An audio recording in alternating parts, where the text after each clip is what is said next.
Subbagian kedua, perpisahan. Oh, betapa haruskah kulalui malam ini pada lembah, yang tiada padanya izhir dan tiada pula Jalil, Bilal ibn Rabah. Perpisahan memang menyakitkan, tetapi niscaya, dan kadang berakhir indah. Pada beberapa hal, keindahan itu juga niscaya, seperti perpisahan seorang mukmin dengan dunia, ia menuju surga. Seperti perpisahan para pentaubat dengan maksiatnya, ia menghapus dosa. Seperti perpisahan seorang pengikrar syahadat dengan jahiliyah, ia membangun sebuah kehidupan baru. Ketika kita kembali mengikrarkan syahadat setelah lama terlalaikan, kita sedang melakukan reuni dengan fitrah. Reuni yang juga bermakna salam perpisahan kepada yang bukan fitrah. Karena yang bukan fitrah kadang datang menggusur fitrah dari kedudukan yang semestinya dalam diri kita. Setiap anak dilahirkan di atas fitrah, maka orang tuanya lah yang meyahudikannya, atau menasronikannya, atau memajusikannya. Muttafaqun alaih.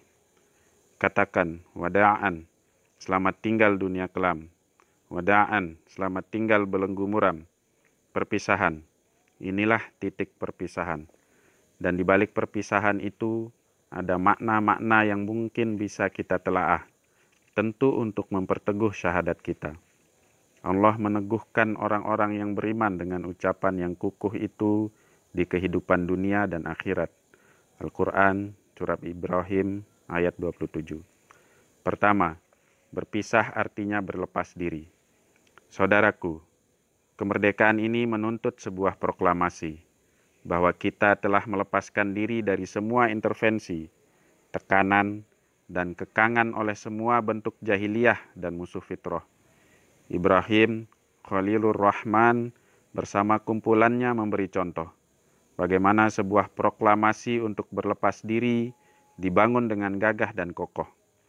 Sesungguhnya telah ada suri tauladan yang baik bagimu pada Ibrahim dan orang-orang yang bersamanya, ketika mereka berkata kepada kaumnya, sesungguhnya kami berlepas diri dari kalian, dan dari apa yang kalian sembah selain Allah.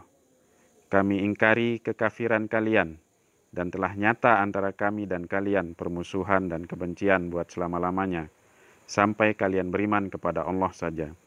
Al-Quran, Surat Al-Mumtahanah, ayat 4. Begitulah sejarah memberi kisah, bahwa proklamasi ini menuntut totalitas, tak peduli berapapun jumlah. Ibrahim dan masyarakat bertauhidnya hanya minoritas di tengah peradaban paganis Namrud yang ingin menggilas. Tetapi mereka penuh kehormatan dengan kalimat tegas.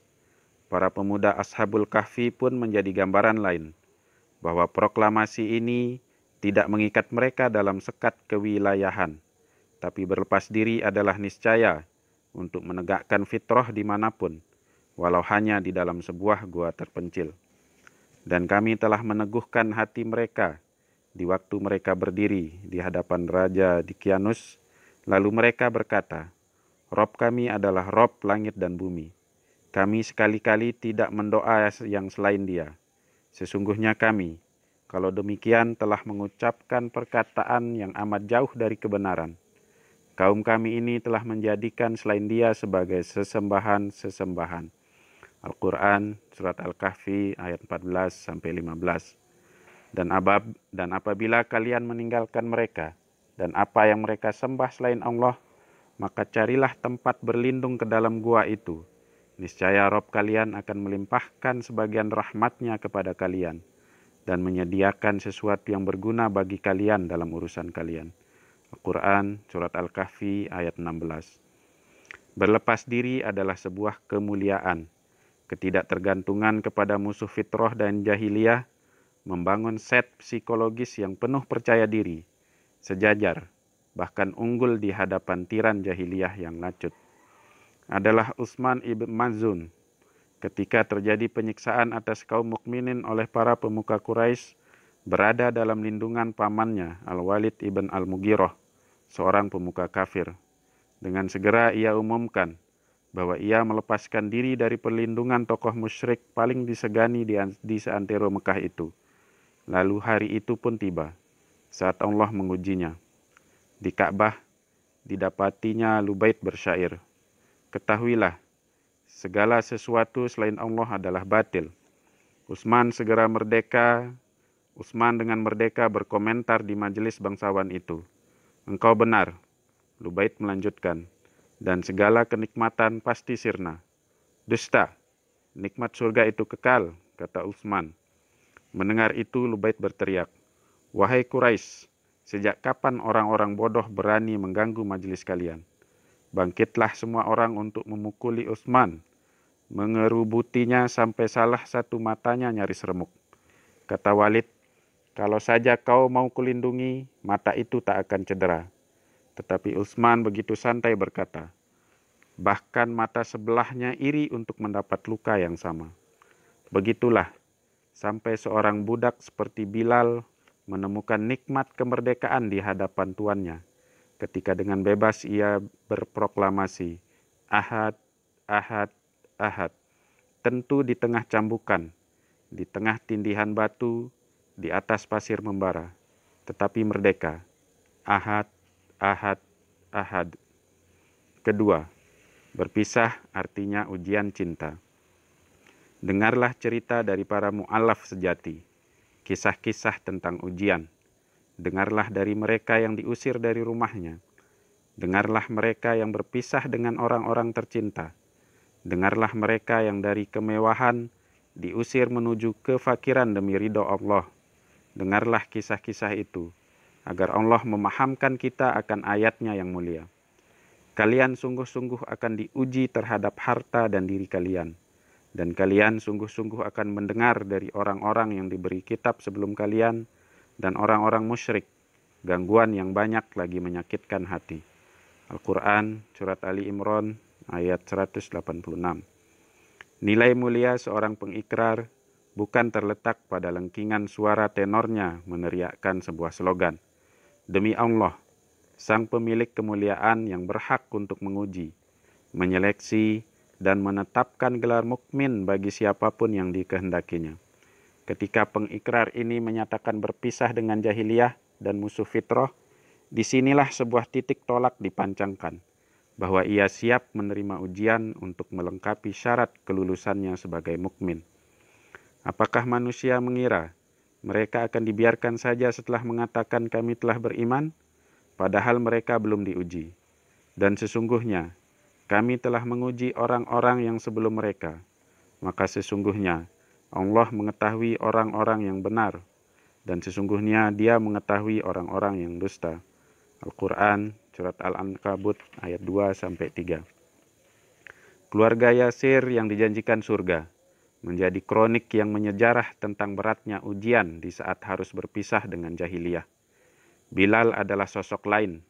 Bak kacang goreng hitam menggosong di atas pasir pinggiran Mekah yang membakar. Deraan cambuk, tindihan batu, pukulan kayu, dan sengat matahari tengah hari yang membakar gores-gores luka meretih adalah menu harian yang disajikan bagi ahli iman Mekah di awal-awal risalah. Khabbab ibn al-Araj, pandai besi yang pernah dipanggang hingga cairan tubuhnya memadam bara itu begitu ternyuh sampai merajuk. "Ya Rasulullah, tidakkah engkau menolong atau berdoa untuk kami?" Wajah mulia yang sedang berbaring berbantal surban di dekat Ka'bah itu menampakkan raut tak suka. Lalu ia bersabda dengan mimik penuh kasih. Imam Al-Bukhari mengabadikan redaksi kalimat itu.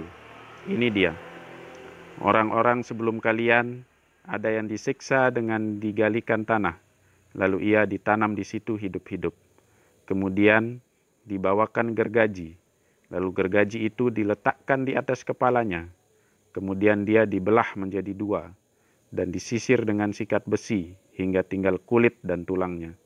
Tetapi itu semua tidak memalingkan mereka dari agamanya.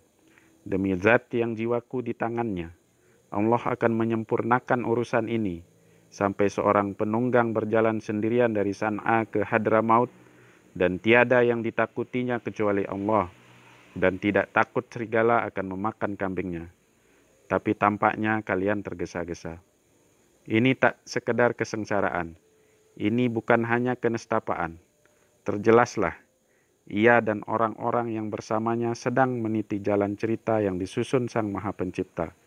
Ia sedang menggali lubang terdalam, menata batu terkeras, dan menyusun pondasi terkuat. Maka rasa sakit itu terasa menanjak, agar harapan akan pertolongan Allah memuncak. Apakah kalian mengira bahwa kalian akan masuk surga, padahal belum datang kepada kalian ujian sebagaimana halnya orang-orang terdahulu sebelum kalian? Mereka ditimpa oleh malapetaka dan kesengsaraan, serta digoncangkan dengan bermacam ujian. Hingga berkatalah Rasul dan orang-orang beriman yang bersamanya, bilakah datangnya pertolongan Allah? Ingatlah, sesungguhnya pertolongan Allah itu dekat. Al-Quran, Surat Al-Baqarah, ayat 214. Cukupkah sampai di situ?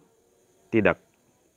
Kamu tidak akan menjumpai suatu kaum yang beriman kepada Allah dan hari akhir, saling berkasih sayang dengan orang-orang yang menentang Allah dan Rasul-Nya, sekalipun orang-orang itu bapak-bapak, atau anak-anak, atau saudara-saudara, ataupun keluarga mereka. Mereka itulah yang telah Allah tulis di dalam hati mereka kalimat iman, dan Ia kuatkan mereka dengan ruh pertolongan darinya. Al-Quran, Surat Al-Mujadilah, ayat 22. Nuh, Lut, dan Aisyah binti Muzahim, istri Fir'aun, harus rela berpisah dengan pendamping hidupnya. Bahkan Nuh alaihissalam harus merelakan sang sibiran tulang ditelan banjir karena kekufuran. Gemilang generasi pertama umat ini menyelesaikan ujiannya. Mereka menemukan akidah sebagai buhul ikatan pengganti sempurna untuk menggantikan ikatan jahiliyah yang telah lapuk membusuk. Allah, Rasul, dan jihad begitu mereka cintai. Tak ada lagi alasan untuk mencari cinta yang lain. Apatah lagi menyayangi apa yang dibenci Allah dan Rasul-Nya. Katakanlah, jika bapak-bapak, anak-anak, saudara-saudara, istri-istri, kaum keluargamu, harta kekayaan yang kamu usahakan, perniagaan yang kamu khawatiri kerugiannya, dan tempat tinggal yang kamu sukai adalah lebih kamu cintai daripada Allah, Rasul-Nya, dan berjihad di jalannya, maka tunggulah sampai Allah mendatangkan keputusannya, dan Allah tidak memberi petunjuk kepada orang-orang yang fasik. Al-Quran, Surat At-Taubah, ayat 24. Tegar Ummu Habibah merebut alas duduk dari Abu Sufyan ayahnya dengan alasan sederhana. Ayah adalah seorang musyrik yang najis, sementara ini adalah alas duduk Rasulullah. Begitu juga kita temukan tegasnya Abu Bakar menghardik kekufuran anaknya di medan Badar. Tidak ada warisan tersisa untukmu selain pedang terhunus ini, wahai anak kecil yang buruk. Alangkah ringan Suhaib melangkah meninggalkan semua usaha yang dulu ia mulai dari nol sebagai imigran di Mekah untuk berhijrah. Seindah cara Sa'ad ibn Abi Waqqas menghentikan mogok makan ibu yang sangat disayanginya dengan berkata, Bunda, seandainya Bunda memiliki 100 nyawa, dan ia keluar satu persatu di hadapan Nanda untuk memaksa Nanda meninggalkan keyakinan ini, sekali-kali Nanda tak akan pernah meninggalkan agama ini selamanya. Subhanallah. Tetapi sebentar, jangan terbalik logikanya. Demi Allah, bukan Islam yang mencerai beraikan ikatan. Justru kekufuranlah yang memisahkan ahlinya dari kasih sayang dan lembut mesra persaudaraan keimanan. Jadi, jangan terbalik. Silakan lanjutkan kalau tak percaya. Inilah keagungan Islam. Meski pemeluknya membenci kekufuran, tapi ikatan kemanusiaan tak pernah lepas dari perilaku keseharian. Ia ajarkan penghapusan kejahatan sistemik dengan empati, balasan baik yang penuh perhatian, dan menjadilah musuh berdecak, bahkan sedia bersetia. Dan tidaklah sama antara kebaikan dan kejahatan. Tolaklah kejahatan itu dengan cara yang jauh lebih baik. Maka tiba-tiba orang yang antara engkau dan dia ada permusuhan, seolah-olah telah menjadi teman yang sangat setia. Al-Quran, Surat Fussilat, ayat 34. Hancur sudah penduduk Mekah dan Taif, seandainya Rasulullah menerima tawaran malaikat yang ingin menimpakan 2 gunung Aksyabain setelah mereka menyakiti beliau. Tetapi yang beliau katakan hanya, Aku berharap Allah mengeluarkan generasi yang menyembahnya dari sulbi-sulbi mereka. Hari penaklukan Mekah dan surat An-Nasr adalah saksi bahwa kemenangan ini adalah kemenangan akidah. Saat dendam lari terbirit dan yang tersisa hanya pergilah, kalian semua bebas. Saat Mushab dan Asma adalah pelita ikutan tentang bagaimana memperlakukan orang tua yang mengingkari akidah mereka. Lihatlah surat Luqman ayat 14-15. Keadilan dan perbuatan ihsan tetap ditegakkan selama yang diganggu oleh kufar bukan wilayah akidah, kehormatan agama, dan terjaganya kemaslahatan bumi.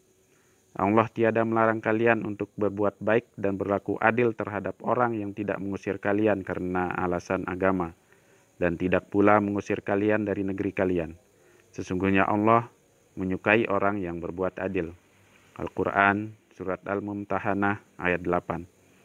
Saat Abdullah ibn Rawahah menjalankan tugas untuk mengambil sebagian hasil panen kurma orang-orang Yahudi sesuai perjanjian, tampang kecurangan ala Yahudi hendak mereka tampakkan di wajah keimanan itu dengan berusaha menyuapnya. Ya, suap. Namun apa kata Ibnu Rawahah? Demi Allah, kecintaanku kepada Allah dan Rasul-Nya yang melebihi apapun di dunia ini membuatku tidak akan pernah mengkhianati amanah ini. Tetapi demi Allah, kebencianku yang amat sangat kepada kalian, wahai makhluk yang lebih hina dari kera dan babi, tidak akan pernah membuatku berbuat zalim dan tidak adil sedikit pun kepada kalian. Benarlah engkau, wahai Ibnu Rawahah, dan Yahudi hina itu pun harus membuat pengakuan jujur yang pahit. Karena sikap seperti inilah bumi dan langit tegak. Ketiga, berpisah artinya berbeda. Tidak ada artinya perpisahan fisik kalau batin masih saling terikat. Tak ada kemerdekaan sejati selama yang jauh di mata masih dekat di hati. Perpisahan kita dengan jahiliyah dan musuh fitrah adalah sebuah kemerdekaan dari segala jenis keterbelengguan dalam perasaan, pemikiran, ucapan, dan tindakan. Kita merdeka untuk menegakkan fitrah kita, mentauhidkan Allah, dan memakmurkan buminya. Mungkin sudah menjadi sifat manusia, bahwa ia menyukai simbol-simbol, sebagaimana ia ingin meraih substansi. Islam, sebagai risalah fitrah, tentunya sangat memperhatikan kecenderungan ini. Substansinya adalah bahwa kegelapan jahiliyah dan penganutnya tidak sama dengan cahaya Islam dan penegak-penegaknya. Dan tidaklah sama orang yang buta dengan orang yang melihat, dan tidak sama gelap gulita dengan cahaya, dan tidak sama pula yang teduh dengan yang panas. Al-Quran, Surat Fatir, ayat 19-21. Ini adalah substansi yang tak akan sempurna tanpa implementasi. Cara pandang, pola pikir, dan bingkai persepsi bisa jadi merupakan implementasi intelektualnya. Tetapi lebih dari itu, jikalau para penantang akidah ini berjuang mati-matian, menunjukkan eksistensinya dengan simbol-simbol dan mode yang memboroskan energi dan sumber daya, maka para pemeluk kebenaran lebih pantas untuk mewarnai dunia dengan celupan warna ilahi, simbol penuh karakter, sebagai identitas tegas yang akan membedakannya dengan pengikut kebatilan. Dalam keseharian, seorang muslim harus memiliki karakter dan identitas, bahkan juga penampilan yang berbeda dengan kaum-kaum yang terhukumi jahiliyah.